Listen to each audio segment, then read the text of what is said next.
NHS? What's our vision for the future? And what are the barriers that prevent us from getting there? So I hope thereby to have really quite an acute analysis of the issues facing the NHS, a visionary, broad, big picture of where we need to get to, and an account of what stops us getting there, and then the measures we might introduce in order to bring about the vision that doubtless we all share. So Jeremy, great pleasure, and thank you once again for joining us. Just an easy question to start with. There we are. Good have one. What do you see as the overwhelming health problems that Britain faces at this juncture, at this point of time? What is the NHS really meant to address? What are the problems we're facing? Well, I think the interesting thing about this job is that I meet health ministers from other countries. In fact, on Thursday I'm going to Berlin to meet the G7 health ministers, and we're all basically facing exactly the same problems. And what is also interesting and possibly slightly surprising to people who read the media in the UK is how people look at what we're doing in the NHS with a great deal of interest, because we've made progress on some basic things which a lot of other countries have taken a lot of time to get to. So what are the challenges? Not having as much money as you would want, the fact that we've got an ageing population, which means we'll have 1 million more over 70s in this country by 2020, rising consumer expectations of 24/7 healthcare. Those are the sort of broad challenges that every economy faces. But what we have in this country that most other countries have not had is a tradition of primary care, which means that people's first instinct when they or a member of their family gets ill is to call their GP. In most other countries, people go straight to the hospital. And the countries that have got hospital-based systems are now looking at how to set up primary care networks, because hospitals are the most expensive place you can be if you're ill, and indeed, given the risk of catching infections and so on, often not the safest place to be either. So I would say those are probably the big challenges, and we've got other challenges too, but those are probably other ones. I think I share that analysis. I was particularly struck by your remark about hospitals, and we have this strange thing called GPs, and in American healthcare at the moment, they're actually starting to reinvent, or actually, because they hadn't had them before, they're starting to design GPs into their health provision. I think if I can bring together two aspects of what I think were the first two problems you address. One is the issue of money, and the other is the ageing population. I think this is best summed up under, and you'll recognise this term, of long-term conditions. And just to do the headline figures, we know that 70% of all NHS bed days are consumed by people with long-term conditions. These are anything from dementia, obesity, diabetes, cancer, etc. We know that 70% of all healthcare expenditure in England and Wales is consumed by those with long-term conditions. And the system, it seems at the moment, isn't designed to meet that need. According to a recent study in 2013 by the OECD, in terms of mortality by non-communicable diseases, Britain came 15th out of 17th. We're very poor at dealing with long-term conditions.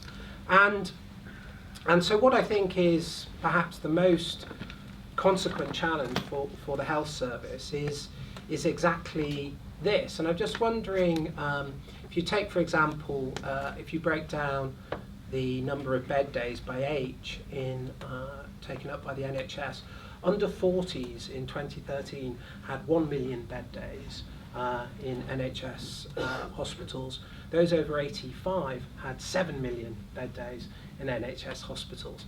Depending on who you talk to, the amount of patients. Sorry, this is a bit of a litany of woe. I don't mean it. I don't mean it to be like this. Then he's going to ask me to solve the problem. No. I'm not. In 14 words. Yes. No, I mean, I think that what Jeremy has suggested and argued for, I think very convincingly, is that GPs are the answer, an expanded role for GPs. But I think before we get to that, I think we should appreciate the scale, the extreme scale of the problems that we face. Now, what's interesting is, depending on which disease you choose, 80% of all diabetes amputations could be prevented, 66% of deaths by asthma could be prevented. If you aggregate it all together, 44% of all NHS expenditure is on conditions that actually could be largely ameliorated or indeed kept out of hospital.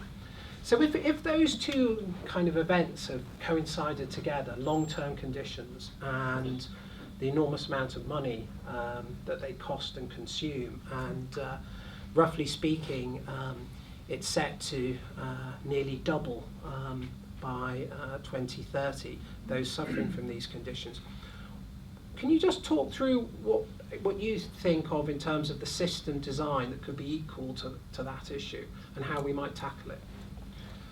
Well, I think there's good news and there's bad news. So the good news is what I mentioned before. We are very lucky to have a primary care system. So we have a tradition in this country of people looking to a community solution to their problems. And for people with long-term conditions, where the name of the game is keeping people healthy and happy at home without them needing expensive hospital treatment, then obviously community care is better. That's the good news. The bad news is that we have massively undervalued what it is that GPs can offer. And in fact, I would say that we have, as a result of actions of successive governments, taken the magic out of general practice. So if you, I'm not a medic, and that is one of the curiosities of our democracy, that non-medics are put in charge of 1.3 million brilliant and hard-working people. But if you talk to GPs, why did you become a GP as opposed to a hospital doctor? Because there's always this rivalry in the profession. And hospital doctors, in a way, deal with the more complex and more advanced diseases. They become specialists, they become world experts, they do research. But what GPs get is continuity of care. They have a relationship with the patient and their family that can last over decades. And they are part of the community. Now, the people with long-term conditions that you're talking about, this is absolutely the key to keeping people healthy and well outside hospital. Having a doctor who knows you, who knows your situation, who's able to make a judgment as to whether you're taking a turn for the worse, to understand your family situation. This is a really important thing, but we have made it virtually impossible for GPs to fulfill that function. We have given them a contract which removes their responsibility for out-of-hours care, so that crucial kind of sense of overall responsibility for a patient's well-being is interrupted by the fact that when the GP surgery closes, it's another doctor's job. We have given them a contract which is full of targets and box ticking, so that you get a certain amount of money in your surgery if 95% of your diabetics have had 9 or more of their tests. But what about the 5% who haven't had 9 or more of their tests? What are we going to do about them? And they matter as well. And what we've done is we've depersonalised the whole tradition of general practice. And the final thing that's happened is, because the 2004 contract change was very generous to GPs, successive governments have been very reluctant to put any more money into general practice, and so the money going into general practice has gone down, so we don't actually have enough GPs. And so take all that together, and we're not getting anything like the potential from what is an amazing profession that could be transformational in this era of long-term conditions. So I've said, I said before the election and I said after the election, that if you said to me, what is the one big thing that I think the public will notice most in 2020 if I'm allowed to continue as Health Secretary, it will be a transformation in the services you get through your local GP. That's, for me, what the name of the game is. Partly because they're demoralised and I want to do what I can to bring that magic back, but this is the key if we're going to help keep people out of hospital And I think we've got to go with the grain of what's worked very well over many years in the NHS. I think what's fascinating is that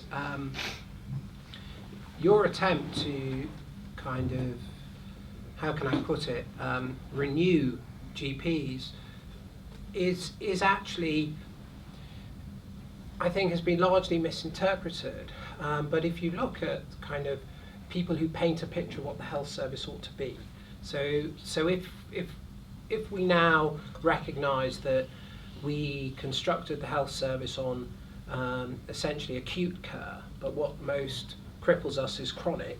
We've got an acute system that's designed for typhoid and breaking your leg or industrial accidents, and it deals with emergency services extremely well. What we don't have is a system that's fit for purpose for chronic.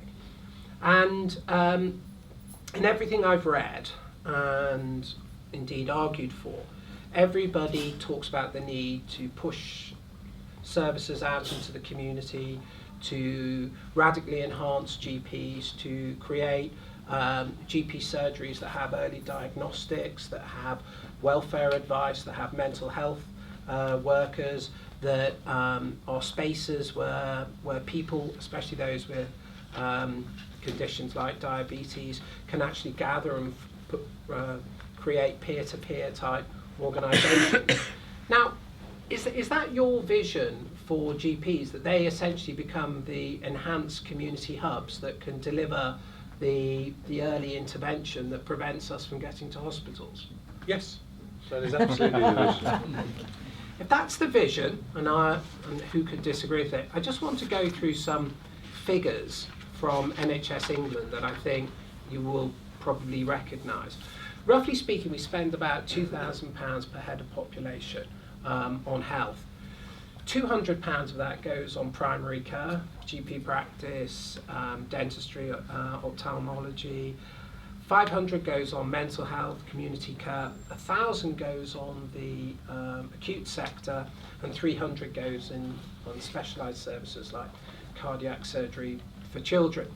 What that produces is a terrifying gearing effect, i.e. if the acute service rises by 4% a year, for say, which is what on average it can do and does do, what actually happens is primary care is cut by 20%.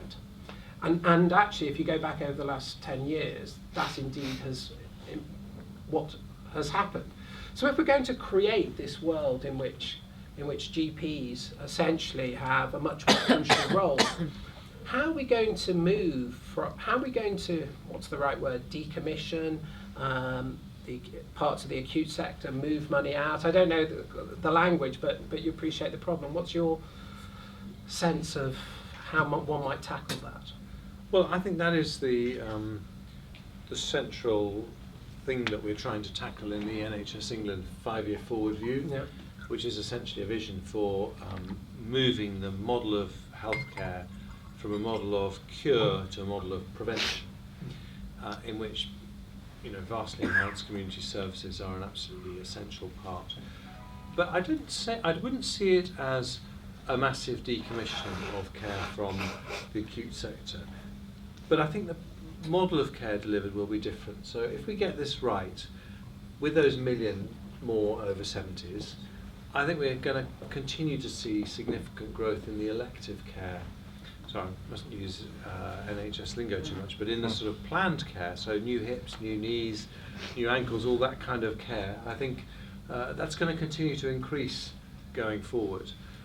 But what I hope would decrease if we get this right is the amount of emergency care, because if we're better at looking after people in the community, then we should have fewer people rush to A&E departments at 9 o'clock on a Friday night. And so I think that's where we need to see that 4% growth in the acute sector going down is in emergency care. And I think the crystal test of whether I am delivering on this vision comes in the additional resources that the government's promised to the NHS, the extra £10 billion that we're going to invest in the NHS over the course of this Parliament.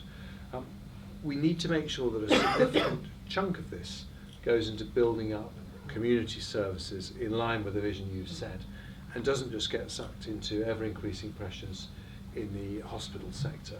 Otherwise, we'll be standing still and we won't be changing things. I think everybody accepts, and I think Conservatives in the room will recognise that the NHS is a supply-side monopoly, and arguably what you've been trying to do is create demand-side pressures through through patient choice, etc. But that seemed to move very slowly, and it's proven quite difficult.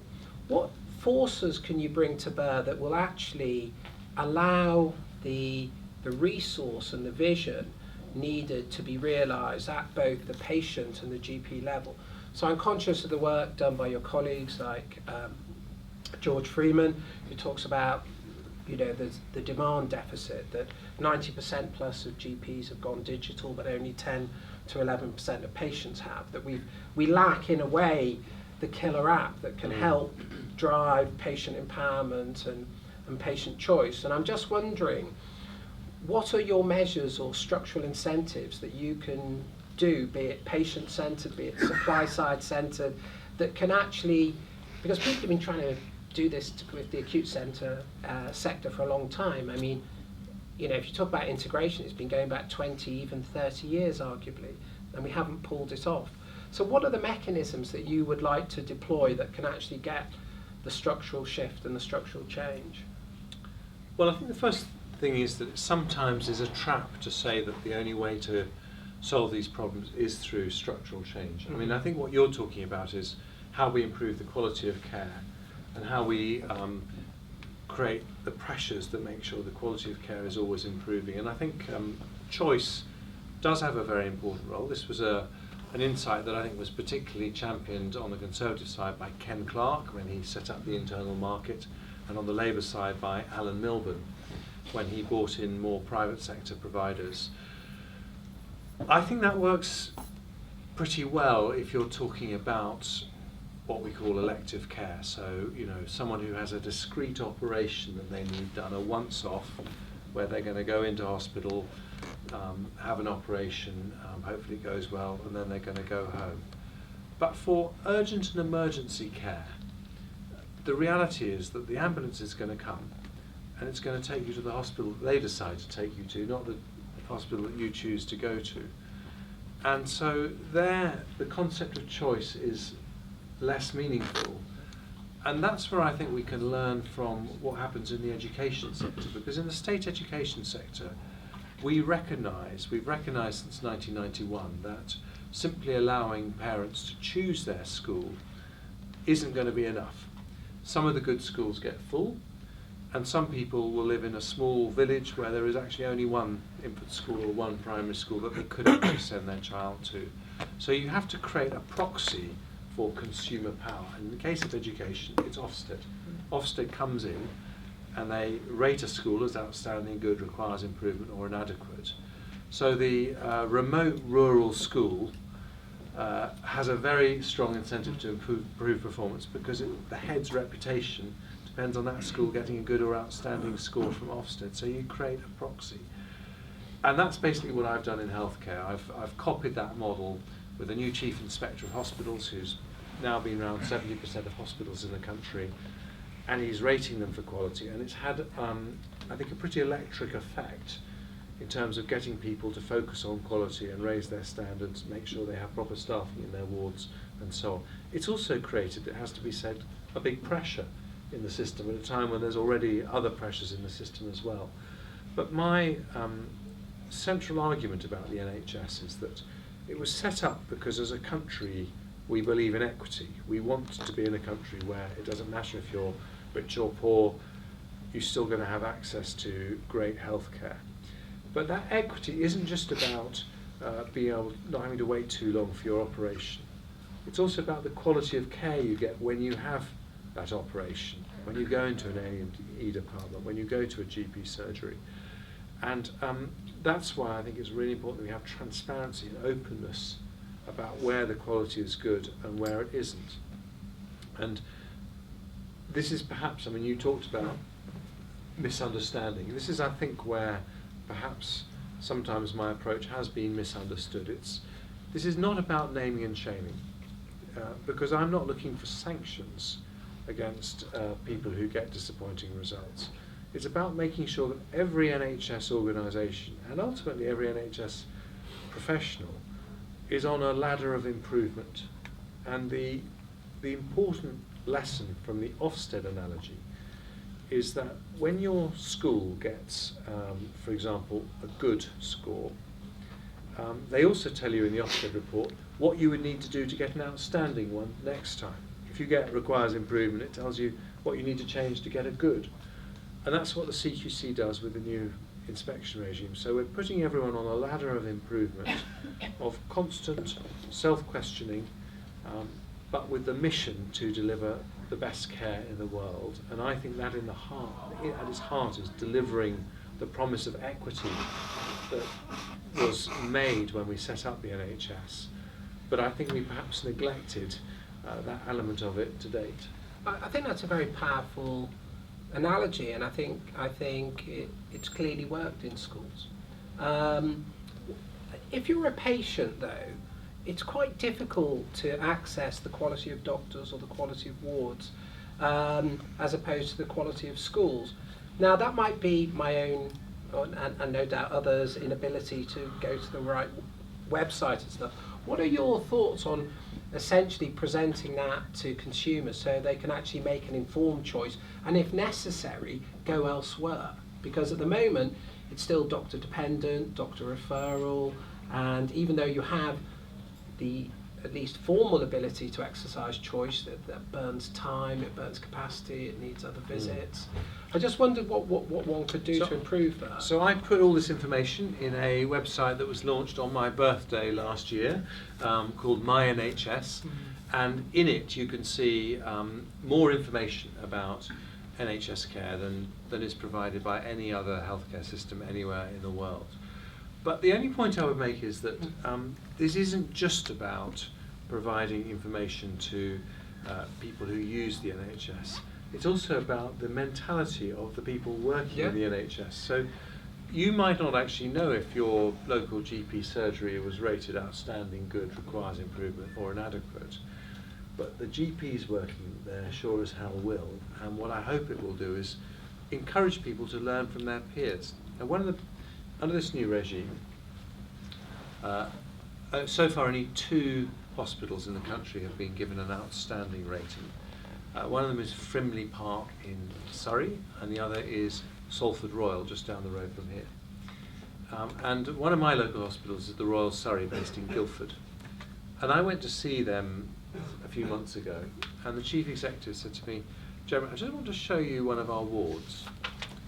He said, "I'm not very proud of this ward, but I want to see it now." And we are sending a whole team of people to look at how they run the wards in Salford. And we are going to bring that back to the Royal Surrey in Guildford. And then I want to come back and see how we've changed it. And what I want to do is to create a learning culture where there is genuine cross-fertilisation, sharing of best practice. The best way of doing that is having some independent ranking system so that people actually know genuinely how well they're doing against their peers, and then you give them the tools to try and improve things. I think that sounds extremely persuasive, and I think fits with public sector reform elsewhere. If I can push the agenda on to what makes people well. So we know from multiple studies that actually many of the things that harm us, particularly, for instance, mental health or various forms of addictions, are cured by other people. Loneliness is cured by other people. Often the health outcomes of being in a pleasant or beautiful place outcompete diagnostic and medical interventions at the level of drugs, and so on and so forth. Where is your vision for including the community in its fullest form within modern health? I mean, I think the 2012 Act, I think, brought about an enormous amount of fragmentation that I think was quite damaging. But what it did bring about was health and well-being boards that at least gave local authorities some sense of trying to create a healthy ecosystem, if I can call it that, around people. And if we look, and I was reading in preparation for the interview, I was reading, a meticulously researched paper on the role of primary care, and it essentially said primary care is the new emergency service, which I think is actually quite a good summary. And all the evidence shows that the best forms of primary care activate the community and activate peer groups within the community to depress, kind of change eating habits. So if you've got diabetes, for instance, there's 3 forms of intervention: drugs, but exercise and changing your food habits. Very difficult for GPs to do that without peer group formation and getting groups to form in the community. What are your thoughts about trying to enable that and incentivise that and actually make that part of a crucial healthcare regime? Well, this is the big change that's going to be happening over the next decade. And that actually relates to your first comment about chronic conditions, because if you talk to any doctor, they will say that, I mean, Hippocrates said that the best doctor is the patient. And if you have a chronic condition, the best person to make sure that you stick to your diabetes regime or whatever it is the patient themselves. And doctors can't do it by themselves. And what I think we need to move to is a fundamental change in the centuries-old relationship between doctor and patient, which has essentially been a master-servant relationship, and it needs to move to a partnership of equals, or even better, a relationship where the patient is the boss. And I think we will see that doctors, curiously, really welcome that, because they find it very frustrating if they're held accountable for behaviour change that it's not in their power to deliver. So I think that is a really, really important cultural change that needs to happen. What we need to do in the NHS, though, is to look much more holistically at our patients and understand their situation in the round. There's a fascinating story of one of the really go-ahead clinical commissioning groups in Greenwich that looked at who was using the ambulance service the most. And they found that they had one person who was using the ambulance service up to 6 times a week. Goodness. And so they decided to pay this gentleman a visit. And they found that he had a terrible gambling habit, and also that his son owed him a lot of money. So they basically solved those problems, and the ambulance use dropped to once every 6 months, which is pretty good in his case. And so looking at people's needs holistically can be very, very transformational and powerful in healthcare. And we will, I think, increasingly start looking at things like housing as part of the picture in terms of people's health. Public spaces, parks as part of the broader picture. There's one other point that I would make, which is that if we have those million over 70s, if you do the maths, that means that by 2020 we'll need 37,000 more care home beds, which is the equivalent of 100 care homes opening every single month between now and the next general election. That is not going to happen. And we have to look at the fact that in this country, only 16% of older people live with their families. In Italy, it's 39%. In Japan, 65% of older people live with their families. And as Conservatives, we are a party that has always understood the role of families and their importance in society structures. And we need to ask ourselves whether we need to make it easier. There'll always be people who need to go into care homes, people with advanced dementia, people with particular situations, families with particular situations. So you can never make a judgment in an individual case. As a society, we have made a choice in what's the way we've developed in recent decades that's different to other societies. And I think looking at these issues holistically and around, and looking at what the government and the NHS and the social care system can do, but also what citizens can themselves do, in the end is the way that we'll really unlock the keys to a solution. I think that's, if you don't mind me saying, I think that's really visionary. I think I think that. I don't mind that at all. Yeah. But I genuinely think it is. I think sort of what we might do to incentivise people to look after their parents, around planning permission, around getting people to come in and retrofit the homes, install downstairs bathrooms, create safe cultural spaces. One of the things that interests me, if you look at the fire service, for instance, the fire service has seen the number of fires fall, depending quite where you are, 35 to 40% over the last 30 years. They made some 670,000 home visits last year in England. And they do these for home safety visits for people who have dementia, who are lonely, who are drug addicts, who have all of these problems.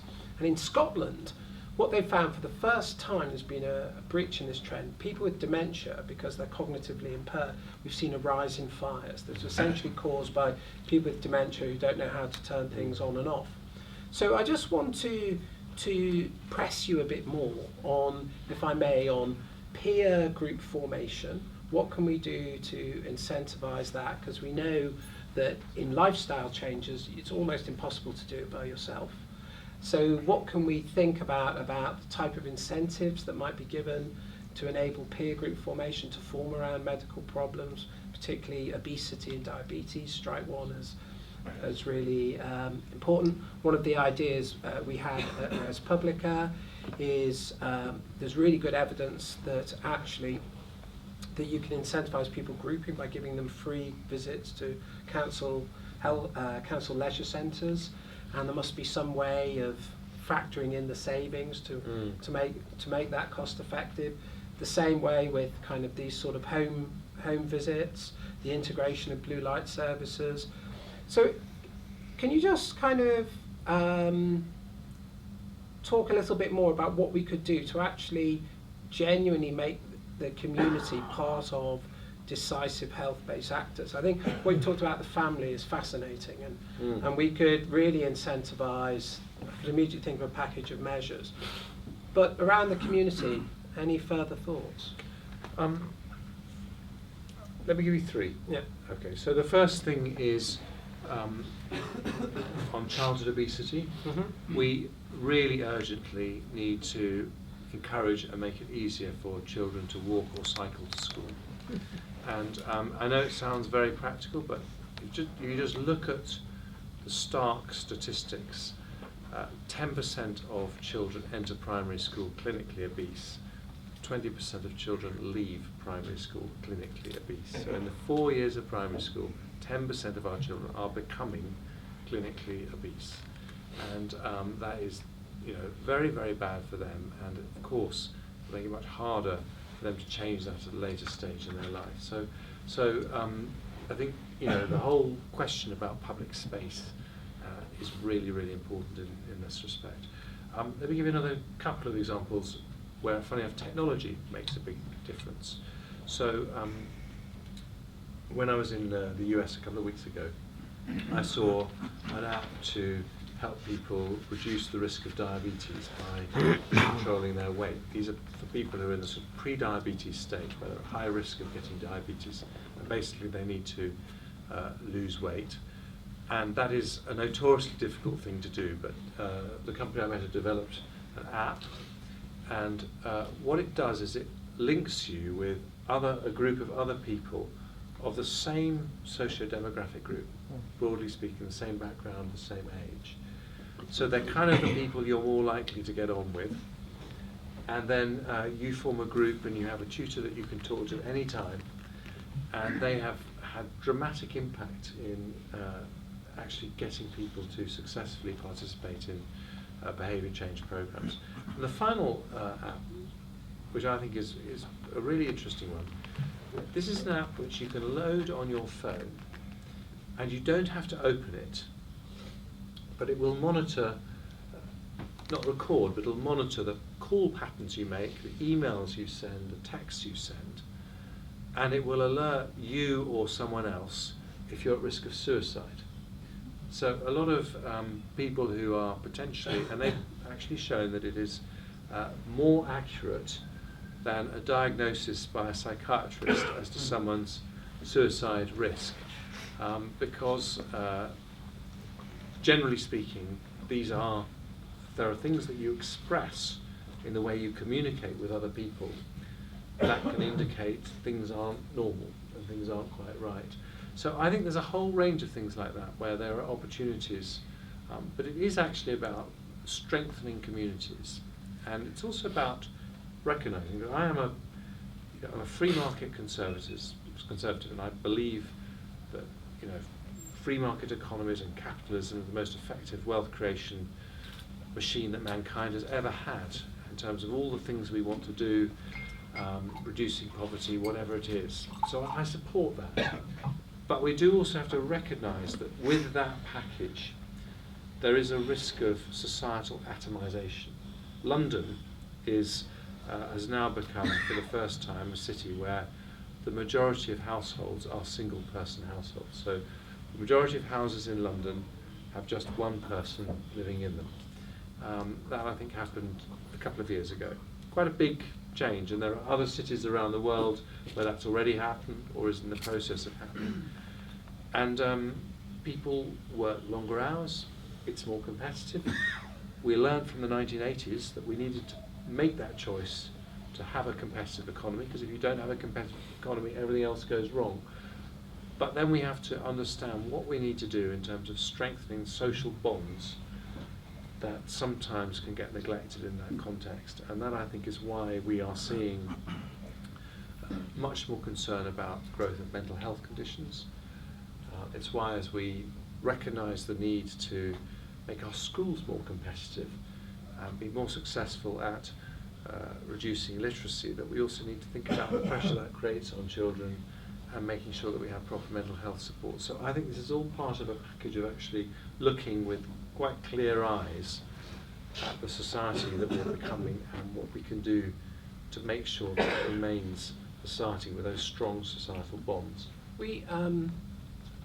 I'm in complete agreement with that. It feels like 2010 again, and the rightful return of the big society, because I think that's accurate and correct.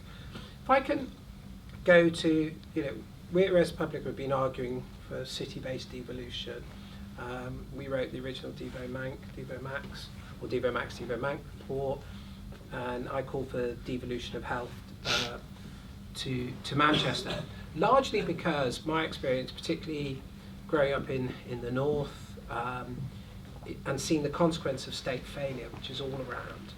And the state fails primarily because it's fragmented, and it delivers conflicting programs that fight with each other according to different performance matrices through multiple different layers of management and enormous cost. That means the frontline effects are negligible. And I thought the real goal of devolution was to unify the state around a holistic offer, particularly for those who are dependent on the state. It doesn't matter if you're at the top, you've kind of come from a good family, you've accelerated away, we know these people are doing well. But for those that don't, and those that rely on the state and the public services, it's desperately important they work. So the interesting thing about trying to redefine the state so it actually works for people and it unifies on the basis of place is it's doing what you're talking about, which is creating a state that's not overarching in the Orwellian sense, but is holistic, that recognises, for instance, that getting somebody a job is a health outcome, because we know somebody having a job is one of the greatest indicators of good health that you can have. What are your thoughts? Because what I hope for from devolution of health is that it will actually allow some external forces to bring about the type of change that you're arguing for. So in Manchester, for instance, what I argued for is we've got enormous amounts of public estate that's ineffective. So we've got small GP practices that actually need to be larger to accommodate the type of services that you've spoken about. We have far too many acute hospitals that are dealing with the consequences of not having early intervention. what I thought we needed to do is, in effect, I'm not suggesting you're saying this, but close some of those hospitals, move those hospitals into centres of academic and research excellence, save enormous amounts of money in the public estate, and create leading research centres with specialists in genetic and genome care, where we can actually produce person-bespoke medicine. We're now at that juncture. We've got four of the top universities in the world, the UK universities, specialising in biosciences and life sciences. And we could then push out to create the type of holistic healthcare systems that you're talking about. I'd just be interested as to what your thoughts were about the role of devolution, whether it could help further stimulate the type of reforms that you're looking for, and so walks hand in hand with that attempt, or is it a one-off that it doesn't sit easily within the vision of health that you've outlined? No, it's not a one-off at all, and I don't know, maybe we should have a few. Yeah, so we'll go a few questions, yeah. But it's not a one-off at all, and let me explain why I think devolution is really, really important. The NHS is the 5th largest bureaucracy in the world, exceeded only by the Red Army in China, the US Department of Defense, Walmart and McDonald's. So it's number 5, and with bureaucracies, as we as Conservatives all know, comes huge risk of deadening local energy, local enterprise, and local problem solving, as people, just look at meeting the targets set by their political masters and don't solve problems locally. So we don't want that to happen in the NHS. So I think as much as possible what you want to do is to devolve to local areas the power to run things themselves. And in the NHS at the moment, everything you were talking about to do with chronic conditions, the truth is nowhere in the world knows what the best way to crack this problem is. And so the worst thing I could do would be to say, actually, I, Jeremy Hunter, found the best way of cracking this problem, and I'm going to make the whole NHS do it.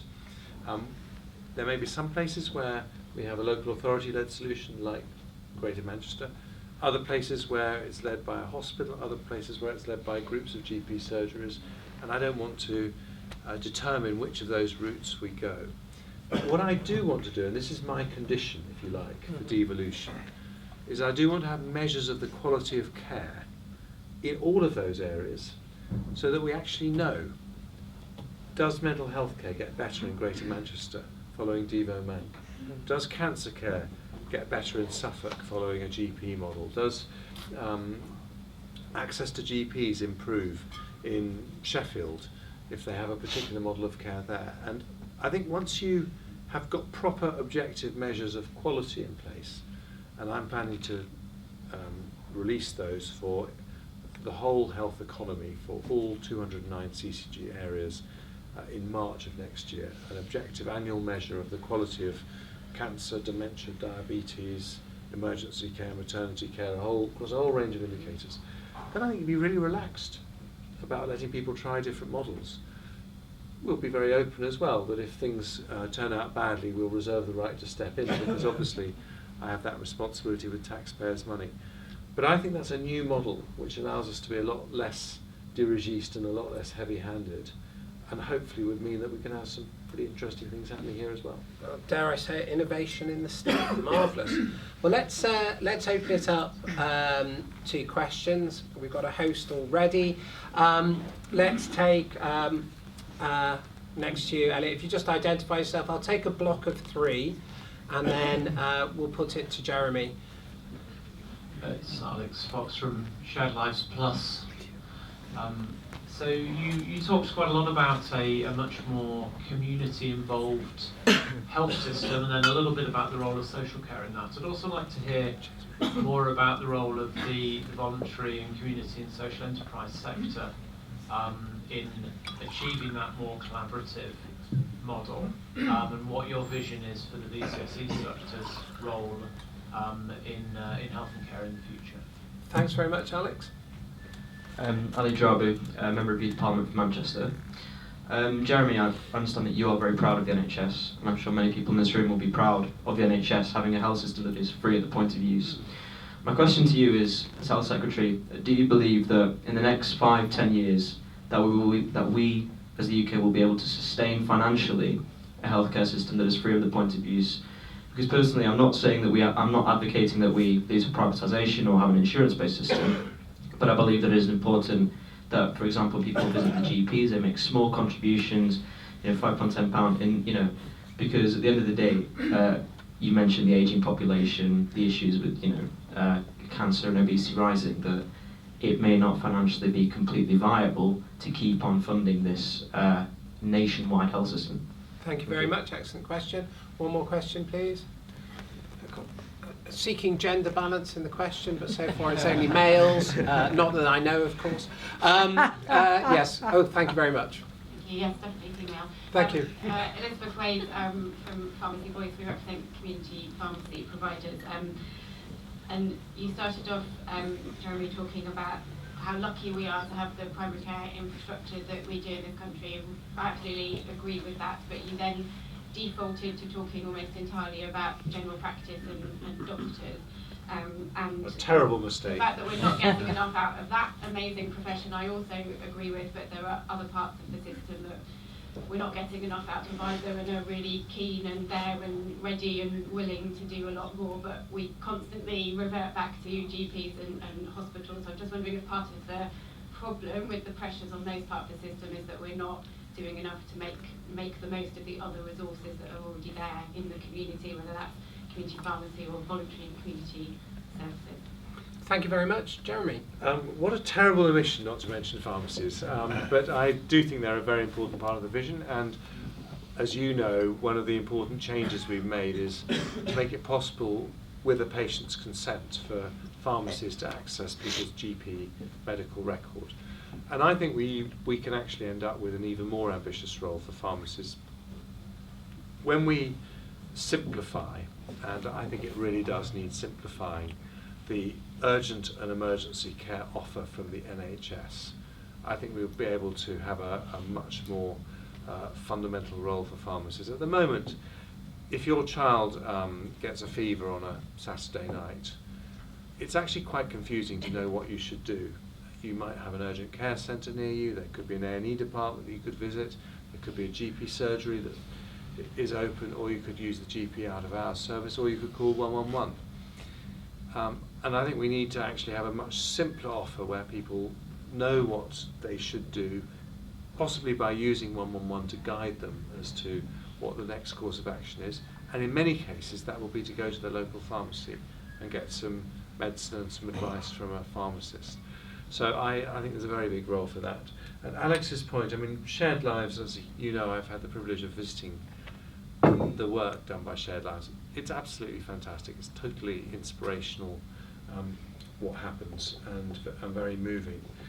I think my eyes were really open to the role of the voluntary sector with the work I did on dementia in the last couple of years, working very closely with the Alzheimer's Society and Alzheimer's Research UK.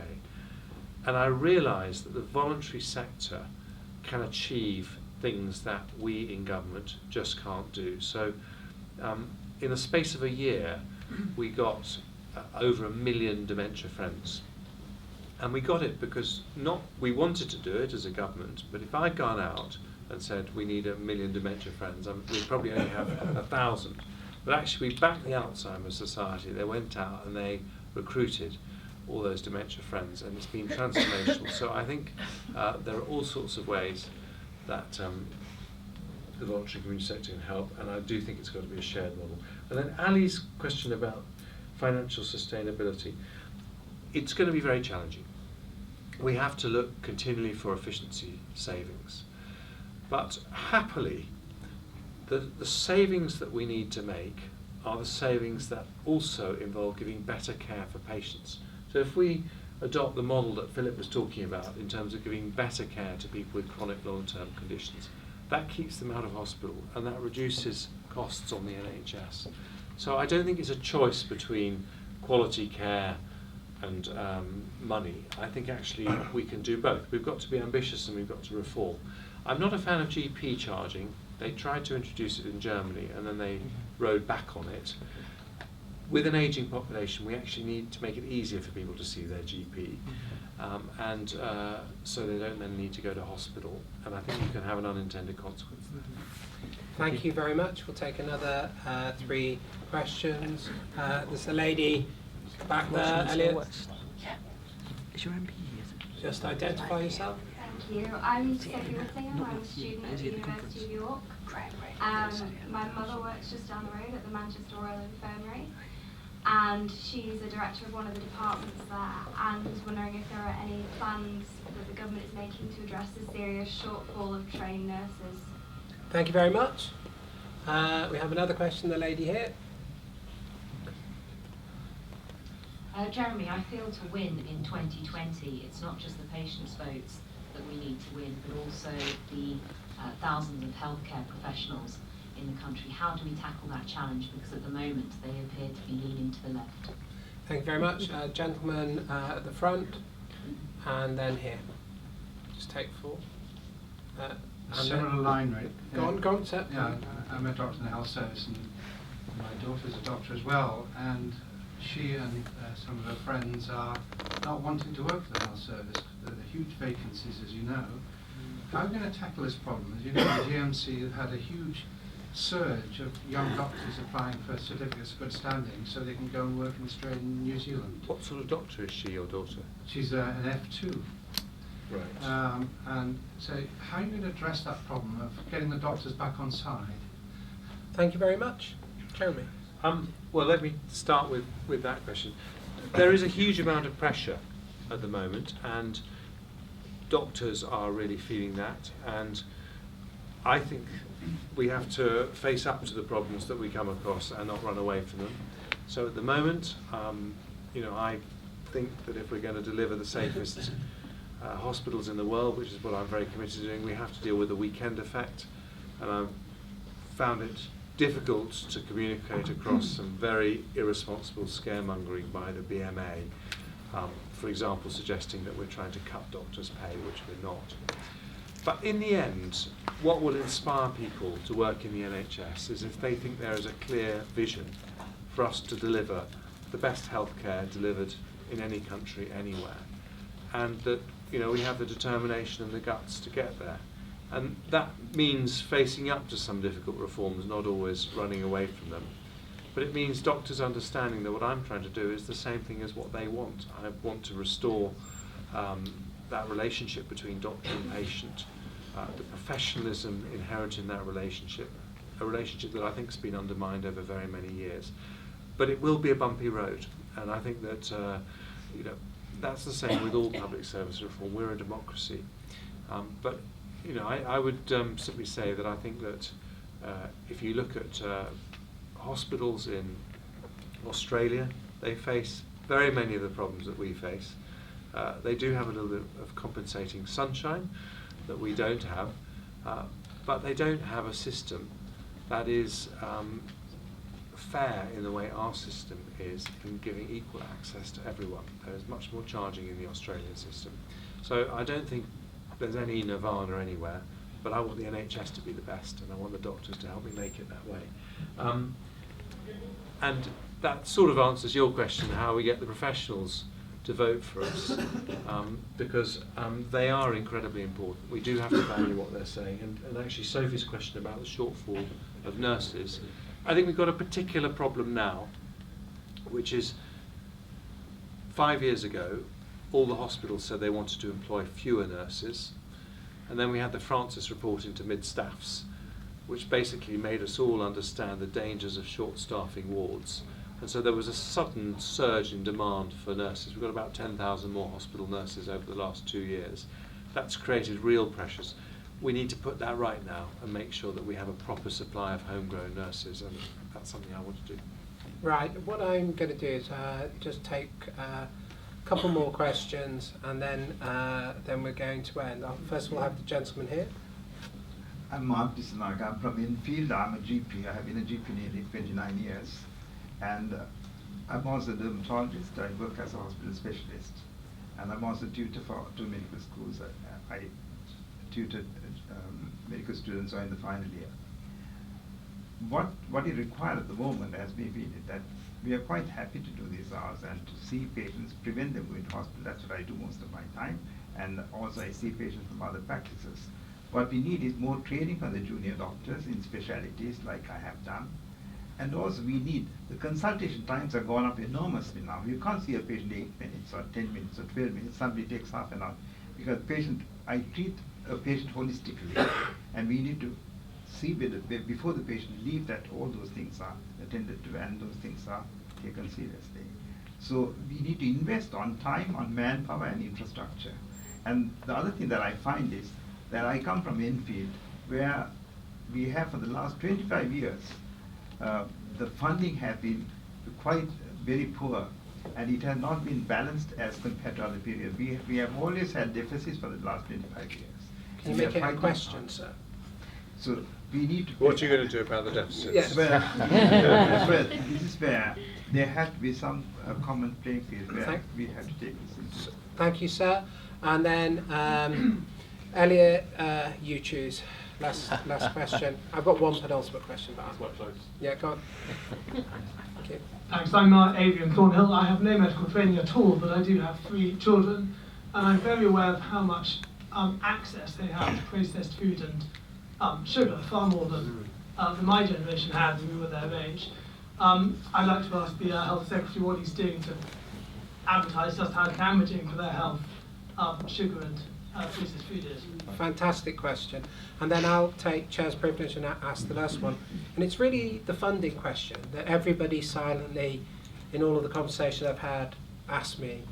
Roughly, we spend 9% of GDP on health. The European average is closer to 12. At some point, are we not, and it's the question that's raised earlier, are we not going to have to bite the bullet and find the extra 2 to 3% to fund health, given the type of demographic changes and shifts? And if so, and I'm not asking you to commit, just hypothetically, what might be the type of system that could work with ours that would actually raise that level of funding going into the health service? Okay, nice, easy questions to finish. Thank you all for your patience this evening. I mean, first of all, to my GP colleague here, I think we have a shortage of GPs. I've said I think we need to recruit another 5,000 GPs. You need to have longer consultations with your patients with complex needs. But also we need to look at GP productivity. It's very noticeable to me that in the US, in some of the primary care systems that they do have there, most GPs have a personal assistant or a medical assistant who's with them the whole time, who does all the note-taking, freeing up the GP to spend more time talking to patients, dealing with the admin. I suspect that you get to the end of your day and you've got a couple of hours of paperwork at the end of the day before you can go home. Well, I think you have to ask if that's a sensible way to run your day, because I think it's pretty knackering to do that at the end of your day. And so I think there's a lot of things we can explore there. Adrian's question about sugar. I have a 1-year-old, a 3-year-old and a 5-year-old, and my 3-year-old girl is addicted to anything sweet, and so I completely understand your concerns. I think one of the issues actually is that when I was growing up, things like Mars bars were just relatively a lot more expensive, and the price has just come down so that they're not really treats anymore in terms of how much they cost. We've got to do a lot about this. We have said that we'll launch a childhood obesity strategy by the end of the year. It may actually be in January, because December is not the best time to launch an obesity strategy. But we're not going to leave this problem that I talked about in terms of childhood obesity unaddressed. It's not something I think we can do in the Department of Health on our own. It needs working with the Department for Education, with local authorities, with food manufacturers, with supermarkets. But we have the 3rd worst childhood obesity in Europe, and we have to do something about it. Finally, and this is perhaps the most difficult question of all, Philip's question about the overall level of funding going into the health service.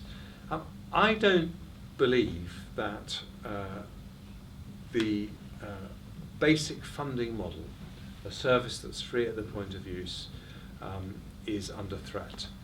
And the reason for this is that if you look at other healthcare systems, they don't always have the same problems, but they have equal problems of their own with different funding systems. So insurance-based systems, for example, have the problem of cost control. If you look at what's happened to our car insurance premiums over the last 3 to 4 years, they've skyrocketed because basically every time you have an accident, everyone wants to tell you why it needs to cost more and more, and why you might have got whiplash, and why this and that might have happened, and there's nothing to control and hold down costs. And our system has the great benefit of not having that, and not having the bureaucracy associated with invoicing. In the end, governments can make a choice as to how much money they put into the NHS, and David Cameron has made a choice to put in an extra £10 billion, but he can only do that on the back of a strong economy. And so I would say the biggest risk to healthcare, the countries that actually had to cut their health budgets, are the ones where they've lost control of their national finances, lost control of their economy, and then had to make devastatingly painful cuts in doctors' pay, doctors' salary, numbers of nurses, and so on. But I haven't seen a better system for funding healthcare, and I think we can be very, very proud of a lot of things that we do very well. But that doesn't mean that there isn't a lot of work to do if we're not going to be the best, and that's what I want to be. There you go, defending the NHS free at the point of use for all time. I think a round of applause for that.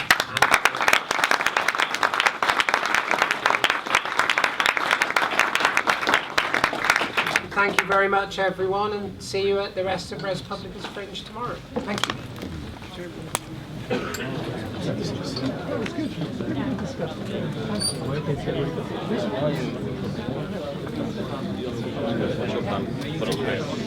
Certainly. All right. Magic work function this. There you go. Come in. That's my father's, my friend's son. You. This boy sitting here.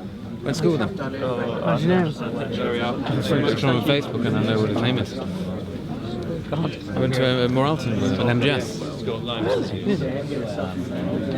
Hi. Hi. I'm Jonathan. Yeah, my dad just messaged me. Yeah. I think you sent him. I recognised the name and I looked across and said,